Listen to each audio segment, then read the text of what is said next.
Assalomu alaykum. Ushbu dasturimiz orqali O'zbekiston primadonnasi Yulduz Usmonova haqida ma'lumot beramiz.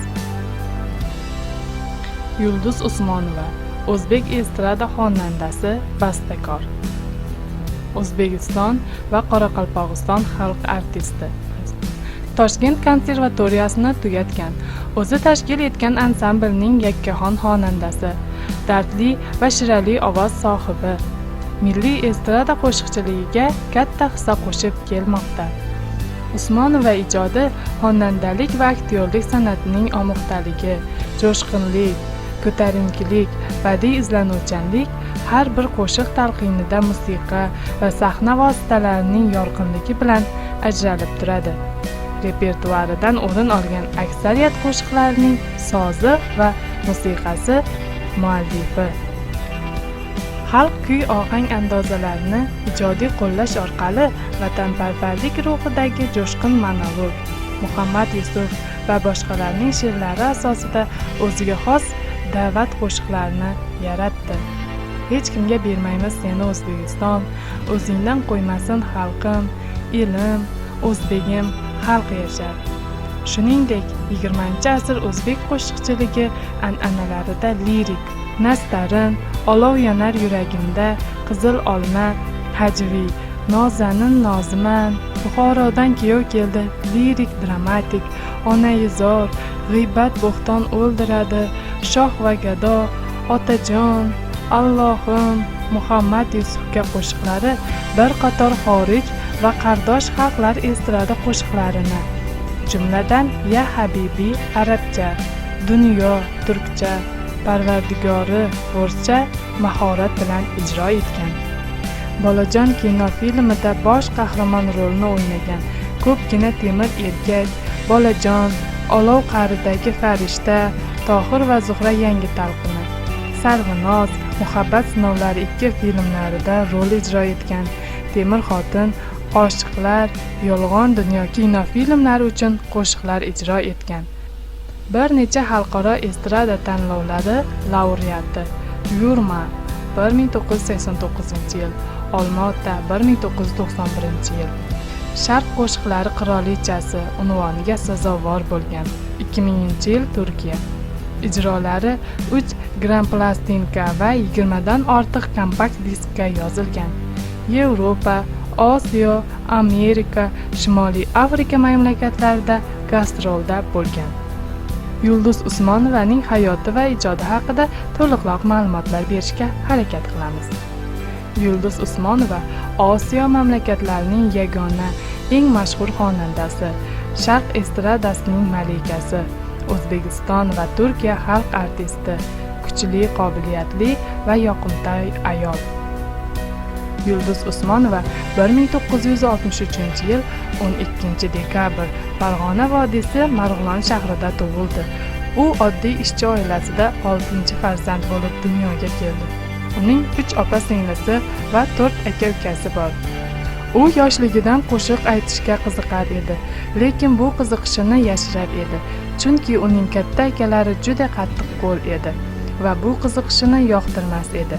Lekin qo'shiq aytish xohishi juda kuchli bo'lganligi sababli akalarining qattiq qo'lligiga qaramasdan u madaniyat uyida o'z ijodi bilan shug'ullana boshladi.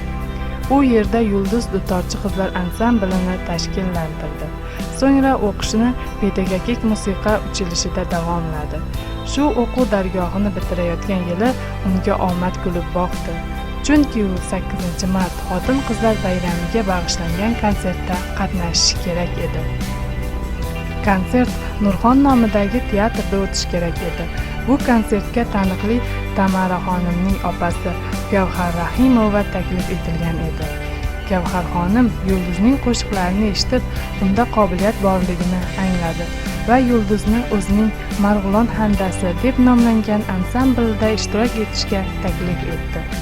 U yerda Yulduz o'zini birinchi qo'shig'ini ijro etdi. Keyinchalik Gavhar xonim Yulduzni Toshkentga taklif etadi va u yerda unga vokal darsini bera boshlaydi. Kechroq konservatoriya professori Saodat Qobulova bilan tanishtiradi. Shunday ustozlarning qo'lida shug'ullanib kelganligi uchun va tabiatdan berilgan chiroyli ovozi bo'lganligi uchun Yulduz qiynalmasdan Toshkent davlat konservatoriyasiga o'qishga kiradi. Kirish imtihonida u Samarqand ushog'i deb nomlangan kompozitsiyani ijro etadi va Sharq shoirasi Zebinisoning she'rlarini o'qiydi. O'qishga kirgach u vokal bo'limida o'qiy boshlaydi. So'ngra maqom bo'limida o'qiydi.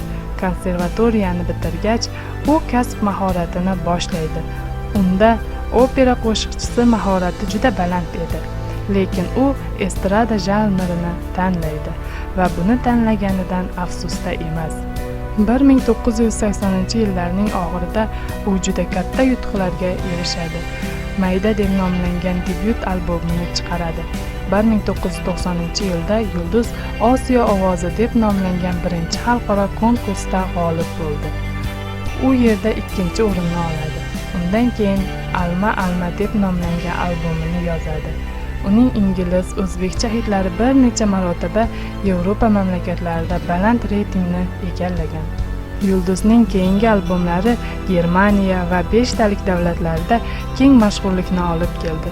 Shu vaqtda Yulduz san'ati Yevropa mamlakatlariga chiqa boshladi va katta festivallarda ishtirok etdi. Yevropa va Osiyo mamlakatlaridagi muvaffaqiyatlarni tasvirlayotganda biz Yulduzning ona vatan O'zbekistondagi ijodiy mahoratini esimizdan chiqarmasligimiz kerak. Chunki boshdan har yili bahorda 20 kun davomida katta konsert dasturini taqdim etadi. Uning konsertlari teatrlashtirilgan shou, har xil raqslardan iborat. Yulduzning konsertiga O'zbekistondagi barcha shaharlardan muxlislar, tomoshabinlar keladi. Yulduz ajoyib qo'shiq aytish bilan birga chiroyli har xil raqslar ijro etadi. Yulduz dunyo estrada olamini va butun sharq madaniyatini musiqasining yuksak yutuqlari bilan tanishtiradi. Qo'shiqlarining musiqalari har xil janrdagi musiqalar aralashmasidan iborat. Asosiy mavzulari esa insoniy tuyg'ular va vatanga hamda onaga bo'lgan muhabbat haqida. 2000-yildan keyin Yulduz ijodida yanada yuksalish kuzatildi. Ya'ni u nafaqat O'zbekiston, balki rus, forsi, tojik, qozoq, turkman, arab, turk, tatar, xitoy tillaridagi qo'shiqlarni ham kuylay boshladi. Hamda rus va forsi qo'shiqlardan iborat albomlar yoza boshladi.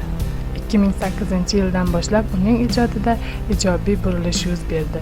Ya'ni u o'z ijodini Turkiyada davomlab turkcha qo'shiqlar, albomlar va kliplar bilan turk shou biznesini zabt eta boshladi. Hozirgi kunda Usmonova ham O'zbekiston, ham Turkiya, ham O'rta Osiyo primadonnasidir. U har yili muxlislarini o'zining yangi qo'shiqlari, kliplari, betakror imajdagi fotosessiyalari, audio, video albomlari va konsert dasturlari bilan hayratda qoldirmoqda va umrining oxirigacha shunday ijod qilish niyatida. Yulduz 2006-yildan beri Mahmud Agaliyev bilan turmush qurib baxtli yashamoqda. Uning Nilufar ismli qizi ham xonanda va u 3 o'g'ilning onasidir. Yulduz Usmonova 30 yillik ijodiy faoliyatidagi 60 musiqiy albomni taqdim etdi.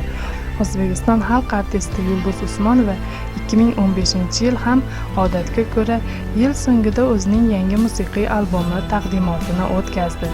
Men sen bilan qirolichaman nomli yangi albom taqdimoti marosimi 22 dekabr kuni Toshkent shahridagi Navro'z restoranida bo'lib o'tdi. So'nggi yillarda xonanda muxlislari uchun yiliga 2 musiqiy albom taqdim etishni odat qilgan. Uning yangi albomida 18 ta tarona joy olgan bo'lib, bu qo'shiqlar yaratilishida tajribali va mahoratli ijodkorlar bilan hamkorlik qilingan. Yulduz Usmonova Men sen bilan qirolichaman qo'shig'ini o'z qizi Nilufar Usmonova bilan birga duet tarzida kuylagan. Shuningdek, albomidagi Men bobomni sog'indim va Musofirlik nonini yeganlar nomli qo'shiqlar ijtimoiy mavzuda bo'lib, ularda bugungi kunning dolzarb muammolari aks etgan. Xonanda turmush o'rtog'iga atab Yo Mansur nomli sho'x taronani ijro etdi. Kanalimizni kuzatishda davom eting. E'tiboringiz uchun rahmat.